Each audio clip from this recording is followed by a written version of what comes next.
My name is Ed Stack. I'm from the Connecticut Blues Society. I'm here tonight to interview Chris Duarte. He's going to be on the Legends show, Don Odell's Legends, and he's going to be playing tonight. Boy, reminiscing about Austin in the old days and how it was back in the old scene. You know, I remember when I got there. I got there in December '79, and I had left high school. And all because I had heard about Austin being this live music place. And I'd wanted to be a musician when I was in high school. I would play in the smoking area with my friends and stuff, friends, and we were just kids though.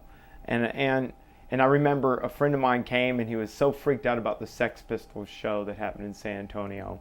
And then Iggy Pop was like playing up in Austin at a place called Raoul's. And so I kept hearing this constant drumming of Austin being this really happening thing, and this is like '78.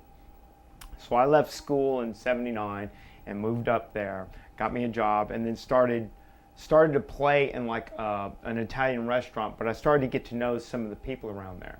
And for me, coming from San Antonio, it was such a different thing because San Antonio consisted largely of like cover bands, whereas Austin had this original thing. There was all this music being cultivated on a much more grander scale or much more profuse scale than San Antonio was delivering.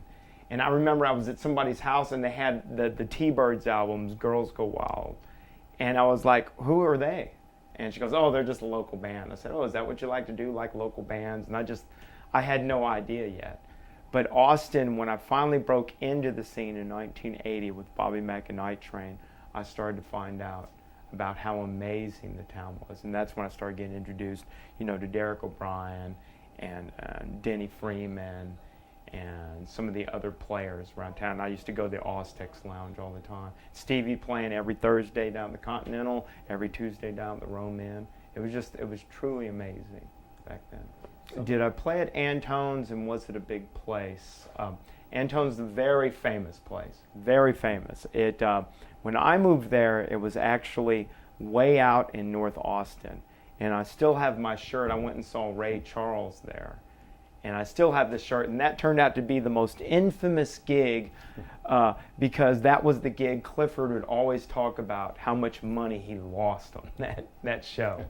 But it was like this hollowed out grocery store is what it was, a supermarket, like an old Safeway or something. And of course, you know, hard surfaces everywhere. And this was, I guess, '79 and '80. And the first place they were located was down on East 6th Street, but I wasn't there. I moved after that.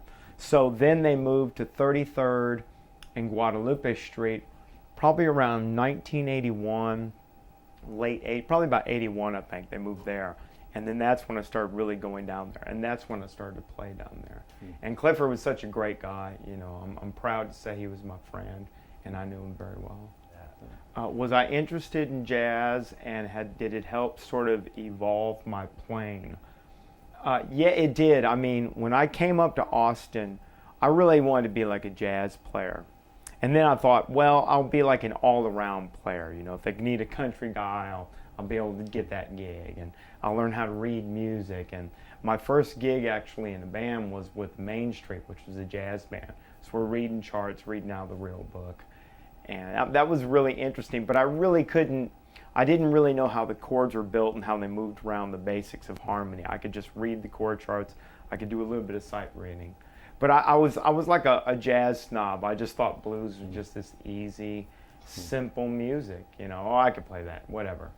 So when I got in Bobby Mack and Night Train, he said, well, I want you to start learning Freddie King solos note for note. I want you to start learning some of these Howlin' Wolf tunes and learn these songs. And then that's when I realized when I was playing it that it wasn't, the sincerity wasn't coming through. You know, I didn't have that feel.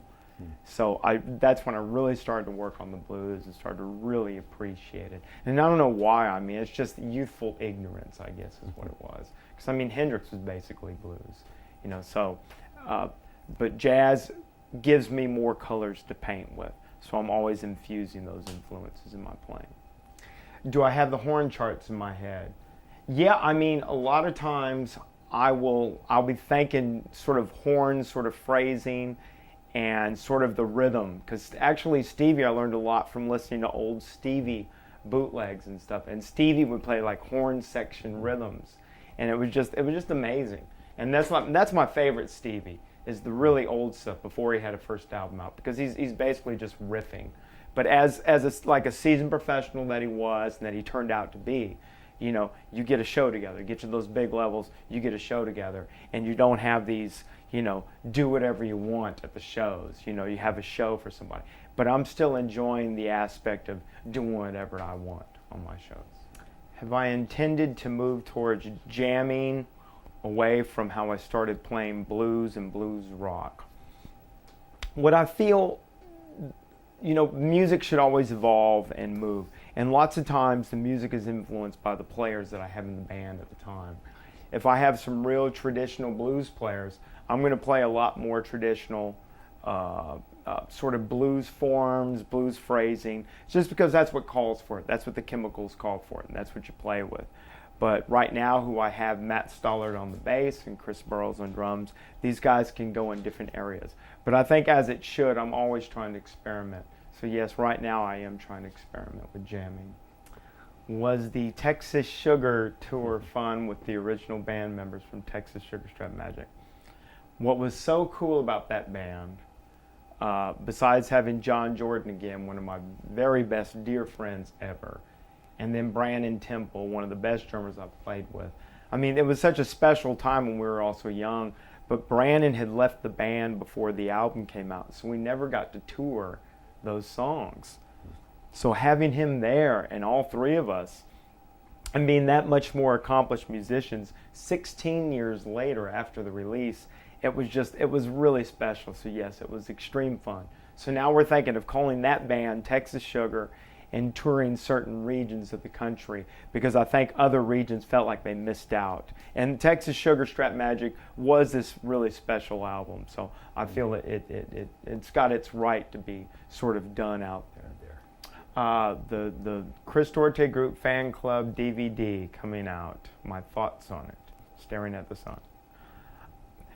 Craig Kaiser, he runs, it's like an autonomous thing. I've given him full autonomy to run the website as he likes, because he's been there since the very beginning, you know, back when there was no way to set up web pages. Basically, you had to know the HTTP code or whatever.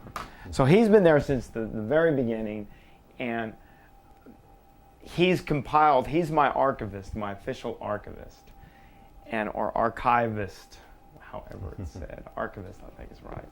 So what's so cool about the DVD is that besides me having really no say in what they picked, because they just pick it, and I think that's good, because I think once I start getting involved in the mix, I start to nitpick. So I just let them do it and try not to be married to the stuff. But it's in what's the way? It's by, you know, the first song is a very early date, and it goes in sequence through the years. So I mean, I am so young on that first song. I've got this nice dark hair, and it's long, and I'm still boyish looking, and I'm thin, and it's just so cool to see that, you know, how young I was back in those days.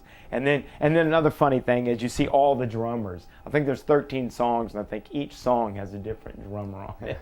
That's actually Spinal Tap-ish sort of moment. But it's a great tape, and I think it shows a nice little slice of Chris Duarte Group. I've changed my guitars, and do I enjoy playing the new Japanese guitar? I had to retire my 63 because I had played it into the ground, and there was no rosewood left on the neck to do another fret job, because since I play so hard and a lot of my shows are long shows and I'm so physical, that I would have to get a fret job like every other year. But I saw Jim Hamilton this past May during the Texas Sugar Tour, and he said I could put some more frets on it. So he put new frets. So lo and behold, ironically, I have the 63 with me now. But the Japanese company Exotic, They had sent me a note and they said, we'd really like to have you be one of our artists, play our guitars. I said, well, I am looking for a guitar to replicate my 63. I said, I don't care about the body, I know you're not Fender, but I need to have the measurements of the neck to be exactly the same. And that's what they did. I sent them my neck measurements, they replicated it, they sent it, and it took a couple months, but I got my hand used to it, and now that's basically my number one. But I gotta say, the 63 is slowly coming back into form now, so who knows? Yeah. My instructional DVD, Explorations, comments on it. Yeah, I mean, it was so, I was so honored to really be making that and having it be made by a bona fide legitimate company. I feel there's really only 3 big companies that do instructional DVDs, and Hal Leonard being one of them. And I remember I was so naive, I really thought I'd just sit in front of a camera like this set up and say, okay, here's lick 1, and here's lick, and sort of just explain some things.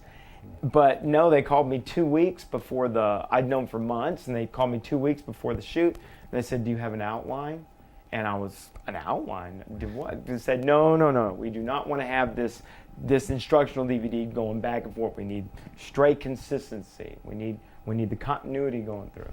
So for 2 weeks, I wrote everything. So the thing I'm most proud of on that tape, or the DVD, is that everything I say, I wrote. I wrote the whole script. So I guess technically I'm a screenwriter now. Well, it's